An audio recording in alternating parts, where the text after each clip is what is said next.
ஆச்சி மசாலா. எந்த சமையலும் ருசி தேடும் ரகசியம் 20 ரூபாய். அம்மான்னு சொல்லுவோம், அத்தைன்னு சொல்லிட்டு வருமா, மம்மின்னு சொன்னதா எந்த சரித்திரமும் இல்லை. அந்த தமிழ் வாழ்க, தமிழ் வெல்க. தேட்டருக்கு வந்து பார்க்குறதுல ஒரு பெரிய நிகழ்ச்சி என்னென்னா, எல்லாரும் ஒற்றுமையாக சிரிப்போம், எல்லாரும் சந்தோஷப்படுவோம், எல்லாரும் அழுவோம். ஆனால் புரட்சித்தலைவர் எம்ஜிஆர் என்னை கூப்பிட்டு வந்து சினிமாவில் விட்டாலும் யாரும் வேலை தரல, குள்ளமாக இருக்கேன்ட்டு. அதுக்கப்புறம் நானே என்னோடய முயற்சியில் என்னோட திறமையில் இன்றைக்கி வந்து 2000 படம் பண்ணியிருக்கேன். 3 வயசு பசங்களை பாலியல் கொடுமை பண்ணுறாங்கன்னா அதுக்கு காரணம் என்ன? ஒற்றுமை இல்லாத வாழ்க்கை. அதாவது யாருமே வந்து சாராயம் போதை வகையில் ஈடுபட்டு தன்னை வந்து மறந்துடுறாங்க. யாரையும் அண்ணனா இருக்கிற போட எவனாக இருந்தாலும் நமக்கு ஒரு கோட்டர் கிடச்சா போதும்னு நினைக்கிறாங்க. எல்லாருமே தியேட்டர்ஸ்க்கு வந்து சினிமா பாருங்க. Not the cinema, all the cinema.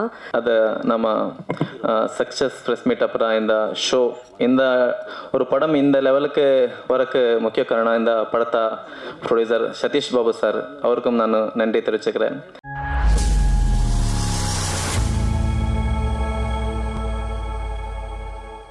வந்திருக்கும் அனைவருக்கும் வணக்கம்.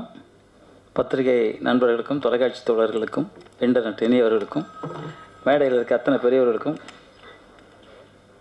நன்றி கலந்த வணக்கத்தை தெரிவிச்சுள்ள பெருமைப்படுகிறேன். அரவிந்த் சார் வந்து தமிழ் திரை உலக ஒரு ஆங்கில படத்துக்கு நிகராக எடுத்து புரட்டி போட்டவர். அப்படி ஒரு ரசிகர் அவருக்கு உண்டு. இன்றைக்கி அவர் வந்திருக்காரு, அவருக்கு உண்மையிலே சந்தோஷம். வாழ்த்துக்கள் அவருக்கு. அமர் செல்வா சார் வந்து சும்மா பேசிட்டு போயிட்டார். எல்லாருக்கும் தெரியுமான்னு தெரியல, விஜயோட தாய் மாமா. ஏன்னா நான் வந்து சட்டம் ஒரு ரைட்டர்லேருந்து அவங்க படம் பண்ணிக்கிட்டு இருக்கேன். வெற்றி படம் அவர் ஃபஸ்ட்டு படம் நடித்தார், நானும் அதில் நடிச்சிருப்பேன். அந்த காலத்துலேருந்து இன்றைக்கி வரைக்கும் நாங்கள் நட்பாக இருக்கோம். அதுக்கு செல்வா சார்லாம் எவ்வளோ உழைச்சிருக்காருங்கிறது எனக்கு தெரியும். என்னென்ன கஷ்டப்பட்டார் செல்வா சார் எல்லாமே எனக்கு தெரியும். நாங்கள் கூட இருந்து பார்த்துக்கிட்டு தான் இருந்தோம். திட்டு வாங்கியிருப்பார், நல்லது பண்ண எல்லாம் உண்டு. பட் ஓகே, ஏதோ ஒரு பக்கத்தில் வந்து ஒரு முதல்வரை நம்ம நிறுத்திட்டோம். திரையுலகத்துலேருந்து புரட்சித் தலைவர் எம்ஜிஆருக்கு அப்புறம் ஒரு ஹீரோவை கொண்டு நிறுத்தியிருக்கோம். அது நல்லது நடந்துக்கிட்டு இருக்கோம், நல்லது நடக்கும் அப்படின்னு நல்லா நினைப்போம். அவருக்கும் வாழ்த்துக்கள். அப்புறம் மியூசிக் டைரக்டர் தொப்பியை கழட்டவே மாட்டேங்கிறது, நமக்கு ஆளே தெரிய மாட்டேங்குது. கண்ணாடி வேறு போட்டிருக்காரு, தெரியல. அவருக்கும் வாழ்த்துக்கள். ரொம்ப நல்லா இருக்குது மியூசிக். நம்ம ஆடியோ ஃபங்க்ஷன்லேயே ரொம்ப சொன்னது தான், ரொம்ப நல்லாயிருக்கு. அப்புறம் டைரக்டர் எனக்கு ரொம்ப கால நண்பர், ஒரு நல்ல மனிதர், நல்ல மனம் கொண்ட மனிதர்.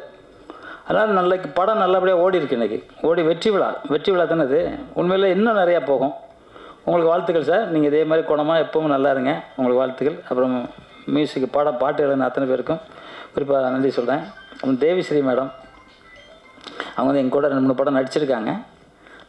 ஒரு பெரிய ஆக்டர்ஸு. அவங்க மேலே அவங்களுக்கு பாராட்டு, உண்மை சந்தோஷம். அவங்க பொண்ணு ஹீரோயினாக நடிச்சிட்டு இருக்காங்க, நிறையா தெலுங்கு படங்கள் பண்ணிகிட்ருக்காங்க. அவங்களுக்கு வாழ்த்துக்கள். அப்புறம் வந்து ஹீரோயினி ரொம்ப அழகாக பேசுகிறாங்க. தமிழ் தெரியாதனாங்க, தமிழ் ரொம்ப அழகாக பேசுகிறாங்க. அதை விட மேலே அவங்க வந்து இந்த படத்தை விட எல்லா படமும் நல்லா இருக்கணும் அப்படின்னு சொன்னாங்க. உண்மையிலே வாழ்த்துக்கள் உங்களுக்கு. உண்மையிலே அண்டர்ஸ்டாண்ட். உண்மையிலே அந்த வார்த்தை சொல்கிறதுக்கு நான் என் படம் ஓடணும்னு தான் நினைப்பேன். அதெல்லாம் இல்லை. எல்லோரும் தேட்டருக்கு வந்து பாருங்கள். தேட்டருக்கு வந்து பார்க்குறதுல ஒரு பெரிய நிகழ்ச்சி என்னென்னா, எல்லாரும் ஒற்றுமையாக சிரிப்போம், எல்லாரும் சந்தோஷப்படுவோம், எல்லாரும் அழுவோம். அதனால தான் தியேட்டரில் வந்து படம் பார்க்குறது. வீட்டில் தனியாக உட்காந்து பார்ப்போம், சிரிக்கவும் தெரியாது, அழவும் தெரியாது, செவுறு மாதிரி உட்காந்துருப்போம். தேட்டரில் படம் பார்க்குறது எதுக்கு? அன்றைக்கி வந்து அந்த காலத்தில் நான் வந்து ஒரு 60-65 வருஷம் முன்னாடி நாங்கள் எங்கள் ஊர் கிராமம், அங்கெல்லாம் வந்து பாவக்கூத்துன்னு சொல்லுவாங்க, அது நடந்துக்கிட்டு இருக்கோம்.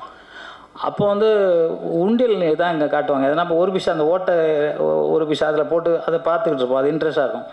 அப்புறம் நாடகம், அப்புறம் டூரிங் டாக்ஸியில் படம். இன்றைக்கி வந்து இந்த அளவுக்கு படங்கள் வளர்ந்துருக்குது. வளர்ந்ததுக்கு காரணம் மக்களும் ஒற்றுமையாக இருந்தோம். இன்றைக்கி அவங்கவுங்க தனியாக படம் பார்க்குறதுனால அவங்களுக்கு நிறையா பிரச்சனைகள். அவங்களுக்கு உடம்பு சரியில்லை, ஏதோ ஒன்று சிரிக்கணும். இல்லை முதல்ல சிரித்தா தானே உடம்பு நல்லாயிருக்கும். வாய் விட்டு சிரித்தால் நோய் விட்டு போகணும்னு சொல்லுவாங்க. அந்த மாதிரி சிரிக்க கூட முடியல. அப்போ வந்து படத்தை வந்து தேட்டரில் வந்து பாருங்கள். இது வந்து உங்களுக்கு வந்து ஒரு ப்ரொடியூசருக்கு காசு கொடுக்குறதோ, ஒரு ஹீரோவுக்கு கொடுக்குறதோ, ஹீரோயினுக்கு கொடுக்குறதோ, மியூசிக் டைரக்டர் கொடுக்குறதோ கிடையாது.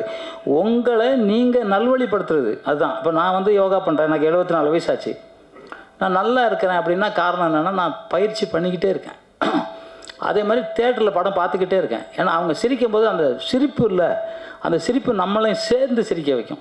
ஒருத்தர் பக்கத்தில் சிரிக்கும் போது நம்ம சிரிப்போம், கண்டிப்பாக சிரிப்போம். வீட்டில் சிரிக்கவே மாட்டோம், உண்மனே உட்காந்து படம் பார்த்துட்டு இருக்கோம். அதனால் இவங்க சொன்னது, இந்த ஹீரோயின் சொன்னது 100க்கு 100 உண்மை. எல்லாருமே தேட்டரில் போய் படம் பாருங்கள். இதை வந்து காசுக்காகலாம் சொல்லலை, ஏதோ ஒரு வேலை நாங்கள் கூட செஞ்சுருவோம், அதெல்லாம் ஒன்றும் பிரச்சனை இல்லை. ஏதோ பிறந்துட்டோம் எல்லோரும், ஏதோ இப்போ வந்து 8 கோடி பேர் இருக்காங்க தமிழ்நாட்டில்னா 8 கோடி பேருமா சினிமாவில் இருக்கோம், சும்மா 30,000 பேர் தான் இருக்கும். இதுக்கு எங்களுக்காகவே சொல்ல, இது மக்கள் பார்க்குற மக்களாக இருக்கட்டும், கேட்குற நண்பர்களாக இருக்கட்டும், நிச்சயமாக தேட்டரில் வாரத்தில் ஒரு நாளாவது நம்மளை ரீசார்ஜ் பண்ணிக்கோங்க. நம்மளை சிரித்து அழுது, நம்ம அழ முடியாது, தனியாக உட்காந்து அழ முடியுமா? அந்த படம் பார்க்கும்போது கண் கலங்கும் நமக்கு, அந்த நீர் வர்றது ரொம்ப நல்லது உடம்புக்கு. இது மாதிரி எல்லாமே நீங்கள் தேட்டரில் வந்து படம் பார்க்கணும். இந்த படம் வந்து சக்ஸஸ் மீட் ஆனது உண்மையிலே சந்தோஷம். நான் ஆடியோ ஃபங்க்ஷனில் கலந்துக்கிட்டேன். அதே மாதிரி இந்த படம் இன்னும் நிறைய பணம் கொடுத்து அந்த டைரக்டர் ப்ரொடியூசர் அவர் சார் எழுந்துங்க சார் ஒரு நிமிஷம், அவருக்கு உண்மையில் கை தட்டுங்க. அவர் வந்து ரொம்ப காலமாக பண்ணிகிட்டு இருக்காரு. அவர் இங்கே சொல்கிறார் நான் அந்த படம் சக்ஸஸ் ஆகும்னு நினைக்கலன்றாரு.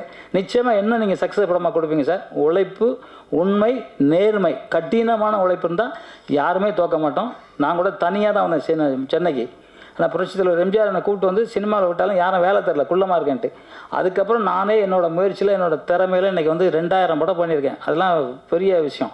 அது மாதிரி நீங்களும் நிறைய படம் பண்ணணும். இந்த தமிழ்நாடு உங்களை வாழ்த்தும்னு சொல்லிக்கொண்டு அத்தனை பேருக்கும் நன்றி கலந்த வணக்கத்தை சொல்லிக்கிறேன். குறிப்பாக ஒரு சகோதரர் விஜய், அவருக்கும் என்னோடய வாழ்த்துக்கள் சொல்கிறேன். நிறைய நல்லா இருக்கீங்க சார், நல்லா பெருசாக வாங்க, வாழ்த்துக்கள் சொல்கிறேன். எப்பவும் சொல்கிற மாதிரி தான் சார், இன்னைக்கு உலகெல்லாம் போராடிக்கிட்டு இருந்தாலும் நம்ம இந்தியா மட்டும் நல்லா சந்தோஷமாக இருக்கும்.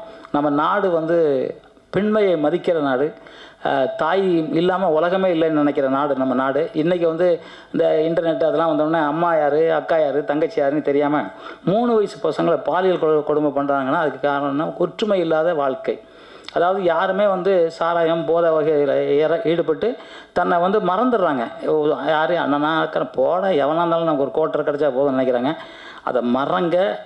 சாராயம் வைக்கிறவன் சாராயம் குடிக்க மாட்டான், கஞ்சா விற்கிறவன் கஞ்சா குடிக்க மாட்டான், அபின் விற்கிறவன் அபின் குடிக்கவே மாட்டான். ஏன்னா அவனுக்கு தேவை காசு தான். ஆனால் நீங்கள் உங்கள் உயிரை கொடுத்து குடித்து ஒன்றுமே இல்லாமல் போகிறீங்க. பாருங்கள், வேலைக்கு கூட ஆள் இல்லைங்கிறாங்க. அதனால் நம்ம பாம்பேல இருந்தோ ஏதோ ஒரு குஜராத்தில் இருந்தோ எங்கேயோ எடுத்துகிட்டு வந்து வேலை செஞ்சுக்கிட்டு இருக்கோம். அப்போ வேலை உங்களுக்கு இல்லை. ஒரு தாய், ஒரு பெண், அவங்க கஷ்டப்பட்டு உழைச்சி தன்னோட கணவனுக்கு குழந்தைக்கு சாப்பாடு கொடுத்துக்கிட்டு இருக்காங்க இன்றைக்கி காலகட்டத்தில். அதை மாறணும். அந்த மாற்றம் உங்கள்கிட்டருந்து வரணும்னு நினச்சி இந்த இந்தியா எப்போதுமே சந்தோஷமாக மன மகிழ்ச்சியாக இருக்கும். எல்லாத்துக்குள்ள பெரிய இது தமிழாக பிறக்கிறது தான் உலகத்திலே மிகப்பெரிய சிறந்த சக்தி. 889 கோடி மக்களில் தமிழனாக பிறக்கிற அத்தை பேரும் புண்ணியம் செஞ்சால் மட்டும்தான் அந்த தமிழ்நாட்டில் தமிழனாக பிறக்க முடியும். ஏன்னா குழந்தை தாயோட அந்த வாசல்லேருந்து வரம்பு கூட அம்மானு சொல்லுவோம், அத்தைன்னு சொல்லிட்டு வரும்போது மம்மின்னு சொன்னதா எந்த சரித்திரமும் இல்லை. அந்த தமிழ் வாழ்க, தமிழ் வெல்க, வென்றே தீர்வோம். நன்றி, ஜெய்ஹிந்த். எல்லார் நண்பர்களுக்கும், டைரக்ஷனுக்கும், ஜாக்கூர் சாருக்கும், விஜய் செல்வன் எல்லாருக்கும் ரொம்ப நன்றியை தெரிவிச்சிருக்கிறேன். இந்த படத்தில் வந்து எனக்கு வாய்ப்பு கொடுத்த துர்கா பிரசாந்த் சாருக்கு ரொம்ப நன்றி தெரிவிச்சிருக்கேன். இன்னொரு விஷயம் என்னன்னாக்கா, இந்த படம் வந்து எனக்கு 40வது படம். இப்போ சக்ஸஸ்ஃபுல் பார்ட்டி பண்ணிகிட்ருக்காங்க. எனக்கு ரொம்ப சந்தோஷமாக இருக்குது.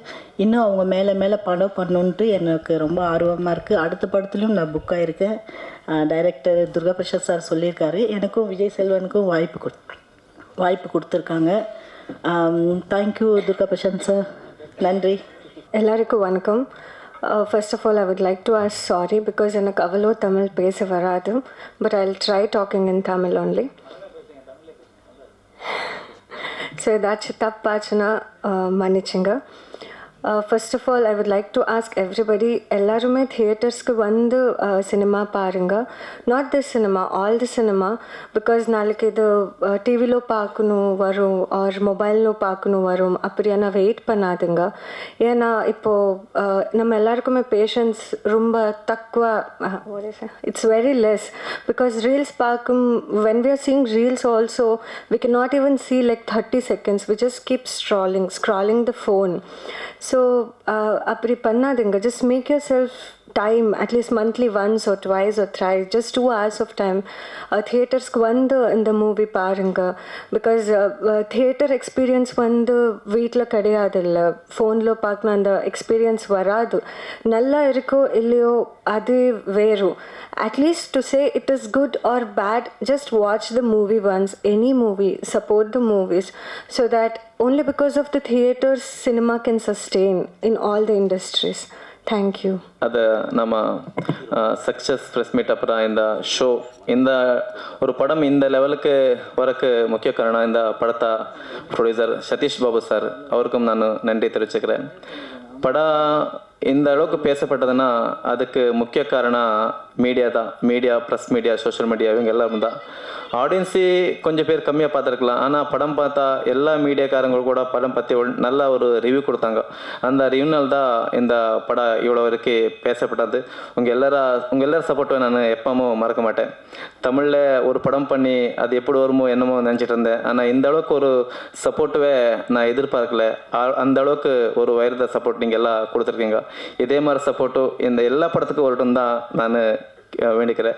செகண்ட் வீக் படம் போயிட்டுருக்கு. எல்லோரும் தியேட்டருக்கு வந்து படம் பாருங்கள். ஒரு படம் வெற்றி ஆச்சுன்னா அது இன்னொரு படம் ஸ்டார்ட் ஆகும். ஒரு பல குடும்பங்களுக்கு வேலை கிடைக்கும். இது ஒரு சின்ன இதே செயின் லிங்க் தான், ஒன்றுக்கு செயின் லிங்க் தான். ஸோ பணம் போட்ட ப்ரொடியூசரும் கூட இன்னொரு படம் பண்ணுவாங்க. அதை நம்ம கூட பண்ணாங்களோ இன்னொருத்தர் கூட பண்ணாங்களோ அது செகண்டரி. யார் கூட பண்ண பரவாயில்ல, ஒரு படம் தயாரிக்க ஒரு செட் ஆயிடுச்சுனாக்கா அங்கே பல பேருக்கு வேலை கிடைக்கும். அதனால் எல்லோரும் கூட இந்த படத்தை தியேட்டரில் வந்து பார்த்து சப்போர்ட் பண்ணுங்க. இந்த படத்தை எவ்வளோ வரைக்கும் கொண்டு வந்தாங்க எல்லாருக்கும் நன்றி தெரிவிச்சுக்கிறேன். வணக்கம்.